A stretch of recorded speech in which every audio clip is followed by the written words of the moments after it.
دوسرا ایک نبی کریم صلی اللہ علیہ وسلم جب مکۃ المکرمہ سے مدینہ منورہ تشریف لائے تو یہاں پہ اس وقت یہود موجود تھے اور فوری طور پہ نبی کریم صلی اللہ علیہ وسلم نے انہیں مدینہ سے نہیں نکالا تھا. تو آپ نے یہاں کے یہود کو ملاحظہ فرمایا کہ وہ 10 محرم الحرام کا روزہ رکھتے ہیں، یوم عاشورہ جو ہوتا ہے اس کا روزہ رکھتے تھے. تو آپ نے دریافت فرمایا کہ تم اتنے اہتمام کے ساتھ یہ روزہ کیوں رکھتے ہو؟ انہوں نے عرض کی کہ یہ وہ دن ہے جس میں اللہ تبارک و تعالی نے فرعون اور اس کی قوم کو غرق کیا اور موسیٰ علیہ السلام اور آپ کی قوم کو ان کے شر سے نجات عطا فرمائی. تو موسیٰ علیہ السلام نے اس نجات کے شکرانے کے طور پہ روزہ رکھا تھا، تو ہم بھی ان کی موافقت میں روزہ رکھتے چلے آ رہے ہیں.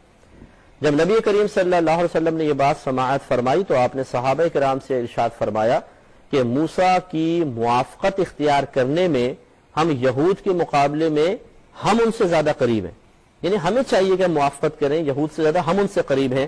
لہذا نبی کریم صلی اللہ علیہ وسلم نے صحابہ کرام کو 10 محرم الحرام کا روزہ رکھنے کا حکم ارشاد فرمایا. تو کسی نے عرض کی یا رسول اللہ صلی اللہ علیہ وسلم اگر ہم فقط 10 کا روزہ رکھیں گے تو کیا یہ یہود سے مشابہت نہیں ہو جائے گی؟ تو نبی کریم صلی اللہ علیہ وسلم نے ارشاد فرمایا اچھا تو پھر 9 یا 11 کا روزہ بھی ملا لو، یعنی ایک دن کا اور روزہ ملا لو 9 یا 11 کا.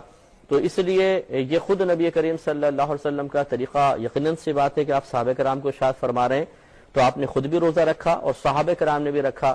تو 10 محرم الحرام کا روزہ رکھنا یہ گویا کہ سنت موسیٰ علیہ السلام بھی ہے، ہمارے نبی کریم صلی اللہ علیہ وسلم اور دیگر صحابہ کرام کی سنت بھی قرار پائی ہے. اور اس کے ساتھ ساتھ 9 کا یا 11 کا روزہ بھی ملا لیں تاکہ کسی غیر قوم سے مشابہت بھی نہ ہو جائے.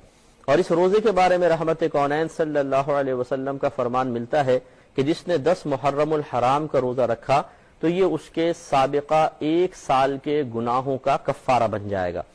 تو آپ دیکھیے 1 سال کے گناہ جتنے بھی ہیں پیچھے سب کے سب معاف ہو جائیں گے اس ایک روزے کی برکت سے.